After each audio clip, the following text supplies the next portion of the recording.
Hello, I'm Kevin Mason, Engineer and Training Advisor for Futureworks. This is an introduction video on the use of angle grinders. So depending on what job you want to do, you want to select the right tool for the job. First of all, you've got to think, do I really need a grinder? Can it be done with a hacksaw, with a drill, with a different cutter? Trying to think of reducing the risk and choosing the safest option. So grinders can come in 4, 4.5, 5, 7, 9-inch grinders. We have a 4.5-inch grinder here for smaller jobs and a 9-inch grinder here. This one is quite heavy and cumbersome, so you don't want to be using it all the time. When you select the grinder, you want to check that it's got a path testing certificate on it and it's in date. You want to check the cable for any damage, check that it's securely fitted. You want a handle on the grinder and a grinder guard. For the PPE, there is safety glasses, goggles and a face mask. Got dust masks and ear protection, which are earplugs and earmuffs. The different discs that you can use is a diamond disc for cutting stone and masonry. You have the thin slitting disc, which is designed for cutting different metals.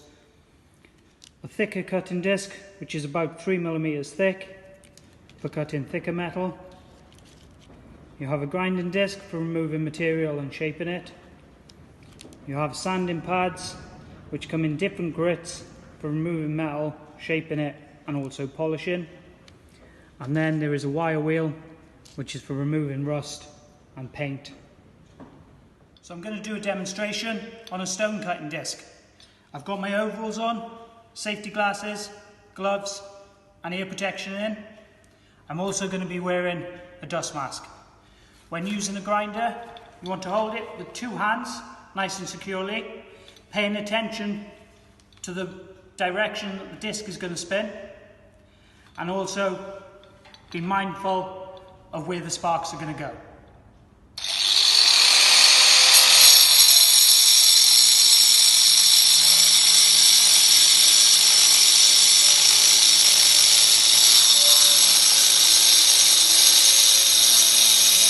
So now we're going to go through changing a disc. First of all, make sure that your grinder is unplugged and isolated. Select the spanner for the job. If you look at the back of the grinder, there is a locking nut. Press that in and it stops the disc from turning. Using the spanner, you loosen the locking nut and unwind it. You've got a backing nut then. Make sure that's on securely. Select the disc that you want to use. So I'm going to choose the slitting disc. Line that up correctly. And then this locking nut goes on 2 different ways. It goes flat side down for the thin discs. And we just hand tighten it. What happens when the disc starts spinning, it will tighten itself up that little bit.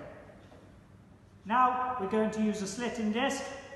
Slitting disc is held perpendicular to the material to make a nice clean cut through.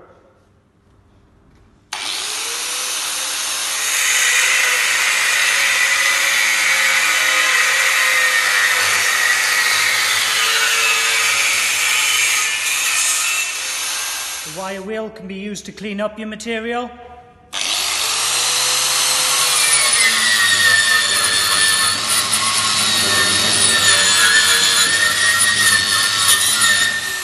Grinding discs are used at roughly 30 degrees angle in a back and forth motion over the material.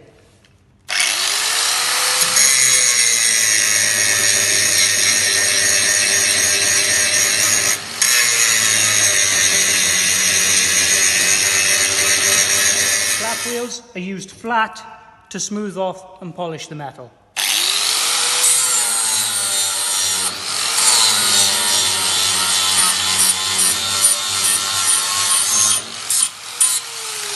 Thank you. you for watching. Hope you found this video helpful. For further information, abrasive wheels courses are available, or you can contact one of the training centres at Futureworks or have a look online. Thank you.